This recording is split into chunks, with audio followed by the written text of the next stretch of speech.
He was just a poor boy living on the streets, struggling to survive each day. One morning, he did something that would change his life forever.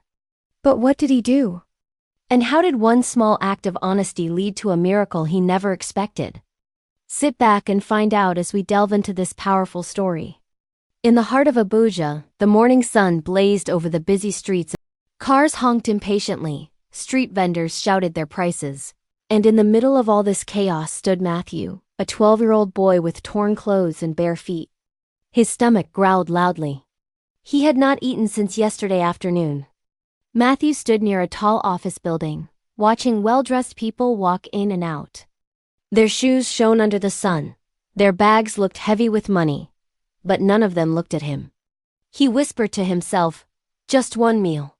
That's all I need today. Just one." Suddenly, a shiny black Mercedes pulled up to the curb. The door opened, and a man in an expensive suit stepped out quickly. He was talking loudly on his phone, his face tight with stress. Yes, I'm coming to the meeting now," the man said sharply. "Just give me 5 minutes." He slammed the car door shut and rushed toward the building entrance. But as he walked, something fell from his pocket onto the pavement. A bundle of car keys attached to a leather keychain dropped with a soft clink. Matthew saw it immediately. His eyes widened. The man didn't notice. He kept walking, still shouting into his phone. Matthew's heart began to beat fast. He looked at the keys lying there on the ground. He looked at the man disappearing through the glass doors.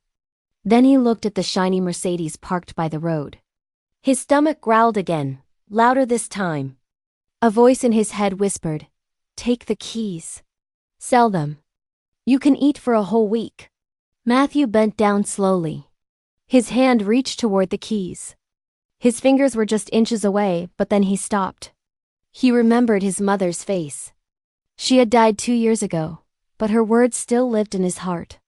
"Matthew, my son, no matter how hungry you are, never take what is not yours.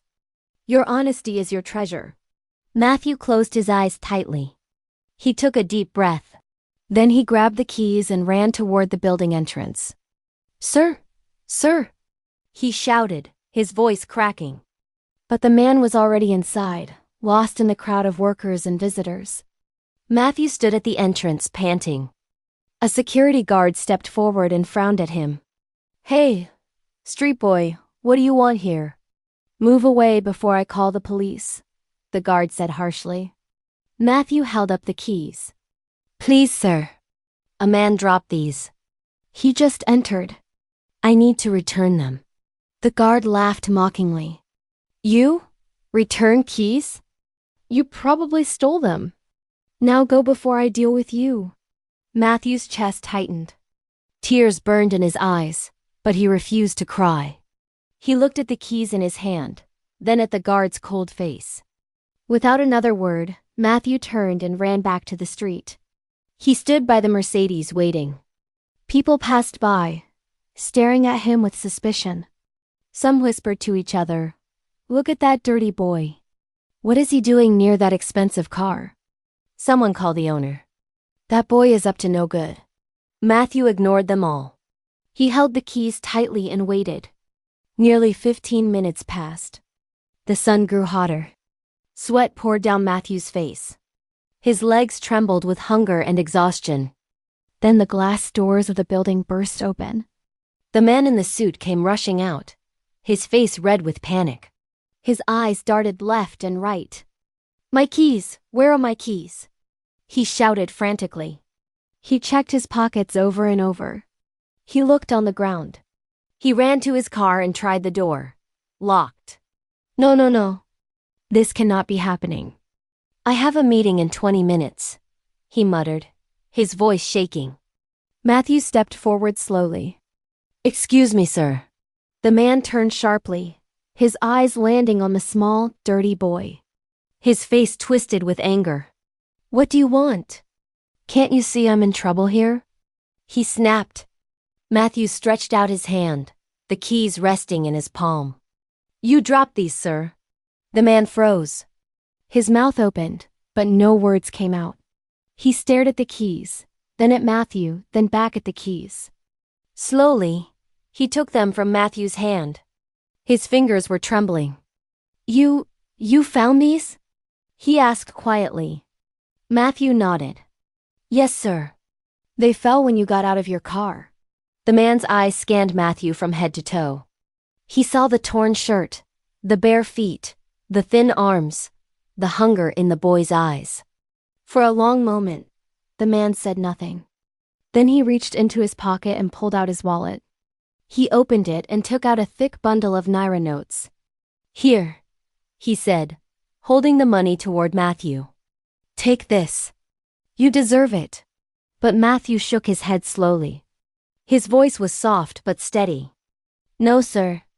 I don't want money. The man blinked in confusion. What? Then what do you want? Matthew looked down at his feet. His stomach growled again, loud enough for the man to hear. When Matthew lifted his head, his eyes were filled with quiet dignity. Just a bowl of soup, sir. That's all I need. The man stood completely still. The busy streets seemed to fade away. The honking cars, the shouting vendors, everything became silent. He stared at this small boy who had just returned something valuable and asked for nothing but food. The man's throat tightened. He swallowed hard. What is your name? He asked gently. Matthew, sir. Matthew, the man repeated slowly. He nodded. Wait here. Don't go anywhere. Matthew watched as the man walked quickly toward a nearby restaurant. It was a small roadside eatery with plastic chairs and a tin roof. The man spoke to the woman cooking behind the counter. She looked surprised, then nodded. A few minutes later, the man returned carrying a steaming bowl of vegetable soup and a plate of pounded yam. He handed it to Matthew carefully.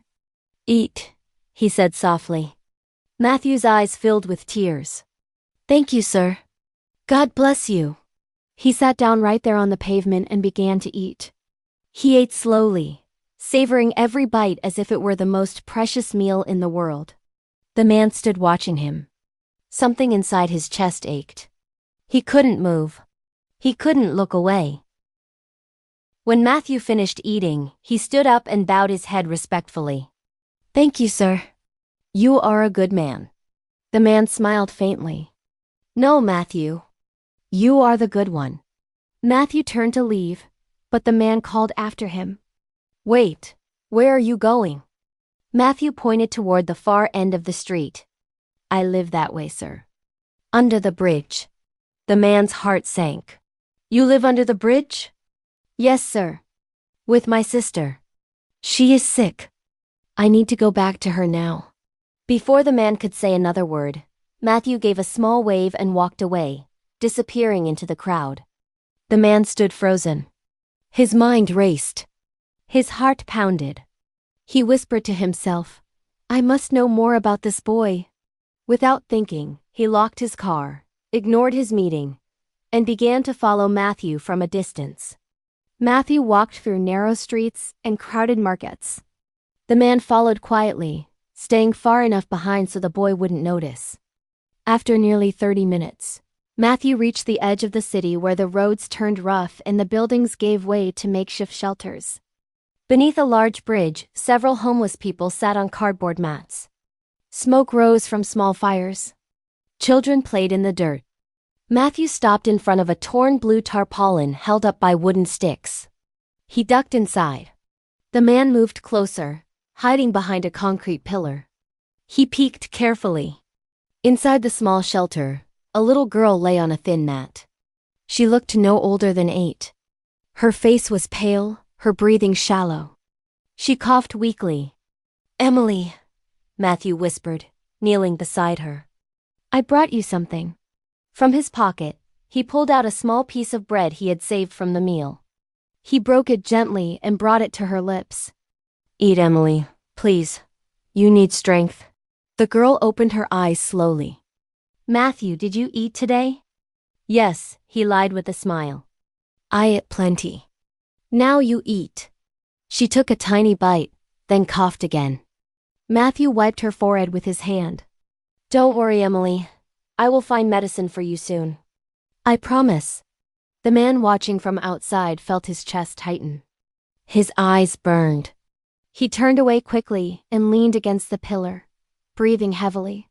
He whispered to himself, "What kind of boy is this?" He had nothing, yet he gave everything. The man pulled out his phone and made a call. His voice was low but firm. "Hello, Adrian. It's me, Noah. I need you to do something for me. Immediately." The next morning, Matthew woke up early. Emily was still asleep, her breathing a little easier than the night before. He smiled and gently covered her with a warm blanket. "I'll find work today," he whispered. "I'll get you medicine. I promise." He stepped out of the shelter into the cool morning air. The streets were still quiet. A few vendors were setting up their stalls. Matthew walked toward the main road, hoping to find someone who needed help carrying bags or cleaning shops. Anything that would earn him a little money. But as he reached the edge of the bridge, a black car pulled up slowly beside him. The window rolled down. It was the man from yesterday, Noah. Matthew's eyes widened.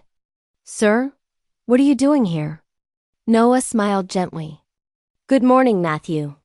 I came to see you." Matthew looked confused. "But why, sir?" Noah opened the car door. "Get in. I want to talk to you." Matthew hesitated. "Sir, I don't want to trouble you. You already helped me yesterday." "It's no trouble," Noah said firmly. "Please, just for a few minutes." Slowly, Matthew climbed into the car. The seats were soft. The air was cool. He had never been inside such a car before. Noah looked at him carefully. "Matthew, tell me about your sister." Matthew's face grew sad. "Her name is Emily, sir. She is 8 years old. She has been sick for many weeks. I don't have money for a doctor." "What happened to your parents?" Matthew looked down at his hands. "My mother died 2 years ago. My father left us before I was born. My mother always said he was a good man, but he never came back." Noah's jaw tightened. His hands gripped the steering wheel. "And you take care of your sister all by yourself?" "Yes, sir. I try my best." Noah nodded slowly. Then he reached into his pocket and pulled out a card. He handed it to Matthew. "This is my business card. My name is Noah Williams. I own a logistics company here in Abuja." Matthew stared at the card, his eyes wide. Noah continued, his voice calm but serious. "Matthew, I want to offer you something. I need someone I can trust to help at my estate. Someone honest. Someone hardworking." Matthew looked up quickly. "Me, sir?" "Yes, you. I'll pay you a fair wage. You can bring your sister. I'll make sure she sees a doctor." Matthew's lips trembled. His eyes filled with tears. "Sir, why? Why would you do this for me?" Noah's voice softened. "Because yesterday, you showed me something I had forgotten. You showed me what true honesty looks like. And I believe if I help you, I'm helping someone who deserves it." Matthew couldn't speak. He only nodded, tears streaming down his face. Noah smiled. "Go get your sister. I'll wait here." Matthew jumped out of the car and ran back to the shelter. His heart pounded with joy. He shook Emily gently. "Emily, wake up. We're leaving. A good man is going to help us." Emily opened her eyes weakly. "Matthew, what are you saying?" "Just trust me. Come." He helped her to her feet and wrapped the thin blanket around her shoulders. Together they walked slowly back to the car. Noah got out and opened the back door. He looked at Emily with kind eyes. "Hello, Emily. My name is Noah. Don't be afraid. You're safe now." Emily looked at her brother. Matthew nodded with a smile. She climbed into the car carefully. As Noah drove through the busy streets of Abuja, Matthew sat quietly in the front seat. He looked out the window, his mind racing. For the first time in 2 years, he felt hope. Noah's estate was located in a quiet part of Lekki. The gates opened slowly as the car approached. Inside, the compound was beautiful. Green grass, tall trees, a large white house with wide windows. Matthew and Emily stared in silence. They had never seen anything like this. A woman stood by the front door. She was in her late 50s, dressed simply but neatly. Her name was Abigail, Noah's housekeeper. Noah stepped out of the car and motioned for Matthew and Emily to follow. Abigail, these are my guests. Matthew and his sister, Emily. Abigail looked surprised, but she smiled warmly. Welcome. Come inside. She led them into the house. The floors were shining. The furniture looked soft and expensive. Matthew felt like he was dreaming. Abigail, Noah said gently, please prepare a room for them. And call Dr. Adeyemi. Tell him I need him to come immediately. It's urgent. Abigail nodded and hurried away. Noah turned to Matthew. You and your sister will stay here for now. Emily will be treated. You will rest. And when you're ready, you can start helping her on the estate. Matthew's voice cracked. Sir, I don't know how to thank you. Noah placed a hand on his shoulder.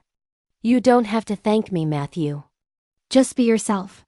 That's enough. Within an hour, Dr. Adeyemi arrived. He was a kind man with glasses and a calm voice. He examined Emily carefully in one of the guest rooms while Matthew waited outside, his hands clasped tightly. Finally, the doctor came out. She has a severe respiratory infection, he said. But it's treatable. With proper medication and rest, she'll recover fully.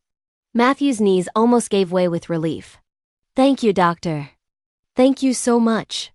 Dr. Adeyemi smiled. Thank your brother. And thank Mr. Noah. He's a good man. Over the next few days, Emily's health began to improve. Color returned to her cheeks. Her cough faded. She even smiled and laughed. Matthew worked quietly around the estate. He helped Abigail in the kitchen. He swept the compound. He washed the cars. He never complained. He never asked for more. He simply worked with gratitude in his heart. Noah watched him from his office window. Every morning, he saw Matthew wake up early. Every evening, he saw him check on his sister before sleeping. One evening, Noah called Matthew into his study. The room was lined with books and filled with the scent of leather. Sit down, Matthew, Noah said gently.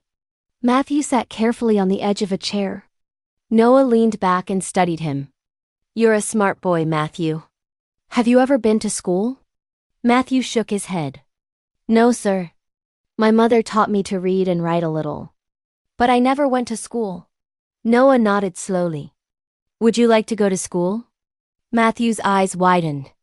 Sir, do you mean it? Yes, I'll enroll you and Emily in a good school. But you must promise me one thing. Anything, sir. Promise me you'll never lose your honesty. No matter what happens. No matter how much money you have or don't have. Stay true. Matthew's voice was firm. I promise, sir. I will never forget where I came from. And I will never forget what you did for us. Noah smiled. But deep inside, something else stirred. A memory. A pain he had buried for years. He whispered, almost to himself, You remind me of someone, Matthew. Someone I lost a long time ago. Matthew looked confused, but he didn't ask. He simply bowed his head respectfully and left the room. Weeks passed. Matthew and Emily settled into their new life. They wore clean clothes. They ate warm meals. They slept in soft beds. Matthew attended school every day. He was older than most of his classmates, but he didn't care. He studied hard. He listened carefully. He asked questions. Emily recovered fully. She became a bright, cheerful little girl who loved drawing and singing. But Noah grew quieter. He spent more time alone in his study.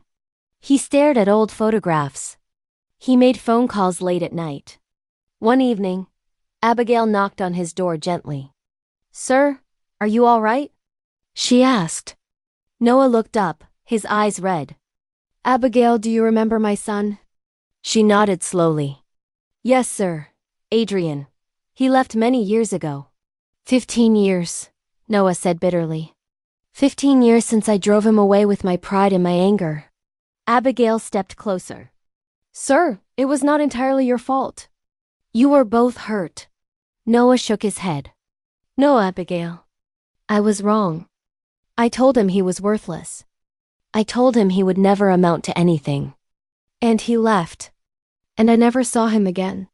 Tears rolled down his face. Matthew reminds me of him, Abigail. The same honesty. The same strength. And it breaks my heart. Abigail placed a gentle hand on his shoulder. Then maybe God brought Matthew into your life for a reason, sir. Maybe this is your second chance. Noah looked at her with hope and pain mixed together. Do you think so? He whispered. I know so, she said firmly. That night, Noah couldn't sleep. He walked through the house quietly. He stopped outside Matthew's room and peeked through the slightly open door. Matthew was kneeling beside Emily's bed, his hands folded, his eyes closed. Thank you, God, Matthew whispered. Thank you for bringing Mr. Noah into our lives. Please bless him. Please heal whatever pain he carries in his heart. Noah's breath caught. He stepped back quickly, his hand covering his mouth. A boy he barely knew was praying for him. Noah walked back to his room, his heart heavy and full at the same time. The next morning, Noah made a decision. He called Matthew into his study again. Matthew, I have something important to tell you. Matthew sat down, his face serious. Noah took a deep breath. I had a son once. His name was Adrian. He left home many years ago because I was a fool. I was proud. I was harsh. I said things I should never have said. Matthew listened quietly. I've been searching for him ever since, Noah continued. But I can't find him. I don't even know if he's alive. His voice broke. And then you came into my life, Matthew. A boy who reminded me of everything I lost. A boy who showed me the kindness I never showed my own son. Matthew's eyes filled with tears. Sir, I'm sorry for your pain. Noah shook his head. Don't be sorry. You've given me something, Matthew. You've given me hope. You've reminded me that it's never too late to change. He reached across the desk and took Matthew's hand. I want you to know that no matter what happens, you and Emily will always have a place here. You're not just workers. You're family. Matthew couldn't hold back his tears any longer. Thank you, sir. You've saved our lives. Noah smiled through his own tears. No, Matthew. You saved mine. 1 month later, on a bright Saturday morning, Noah received a phone call. His hand trembled as he answered. Hello? A voice on the other end spoke hesitantly. Dad? Noah froze. His heart stopped. Adrian? Yes, Dad. It's me. Tears poured down Noah's face. My son. My son. Where are you? I'm in Abuja, Dad. I've been here for years. I wanted to call. But I was afraid. Afraid of what?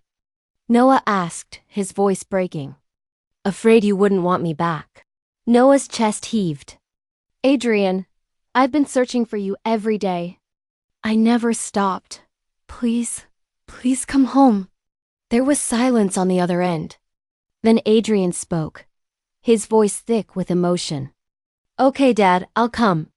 That evening, a car pulled up outside Noah's estate. The gates opened. A man in his early 30s stepped out. He was tall, with tired eyes and a worn jacket. Noah stood at the front door, his hands shaking. Adrian walked slowly toward him. They stood face to face. For a long moment, neither spoke. Then Noah broke. He pulled his son into his arms and sobbed. I'm sorry, he whispered. I'm so sorry for everything. Adrian held his father tightly. I'm sorry too, Dad. They stood there, holding each other, healing wounds that had been open for 15 years. Matthew and Emily watched from the window inside. Emily tugged on her brother's sleeve. Matthew, who is that man? Matthew smiled. That's Mr. Noah's son.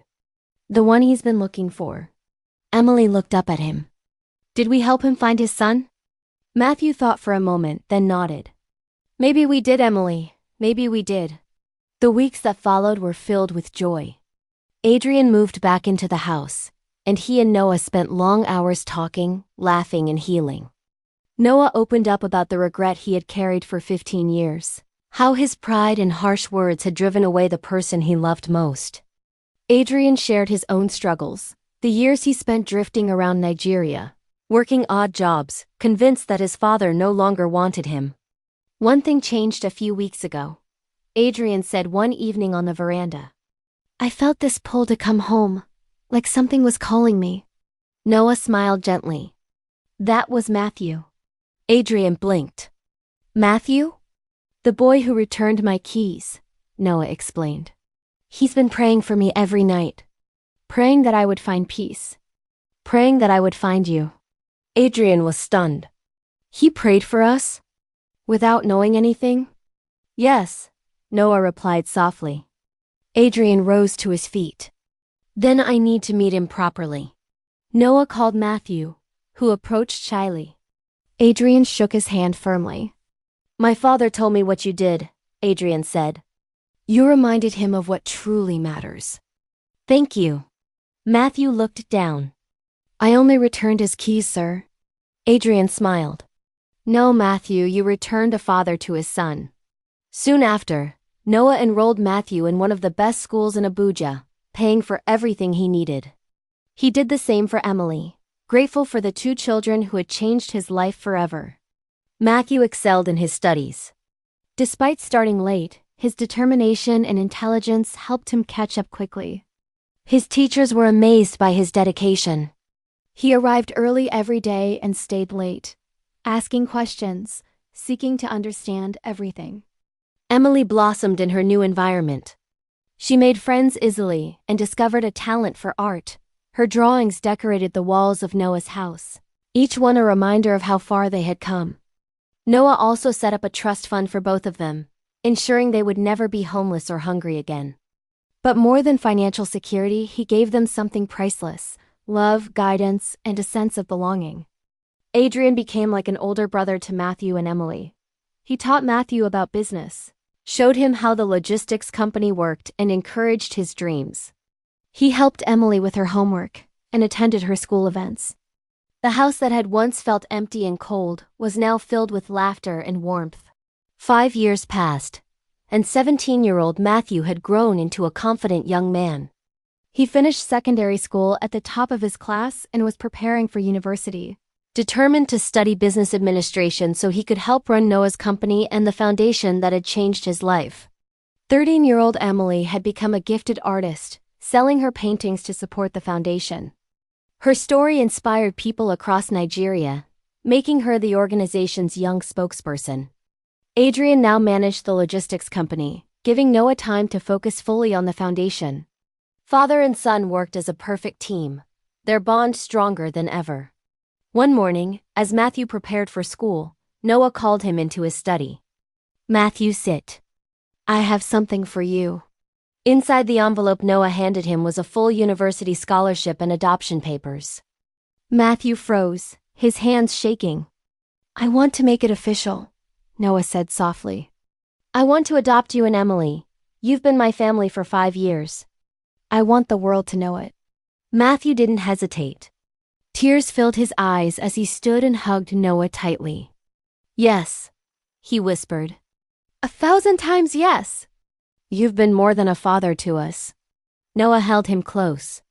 No, son, you saved my life too. This story teaches us that honesty and kindness are never wasted. Even when you have nothing, your character is worth more than gold. Matthew could have kept those keys. He could have sold them. But he chose to do what was right, and that one decision changed his life forever. What do you think about this story? Share your thoughts in the comment section below. I would really love to read from you. Thank you so much for watching, and may God bless you for always supporting this channel.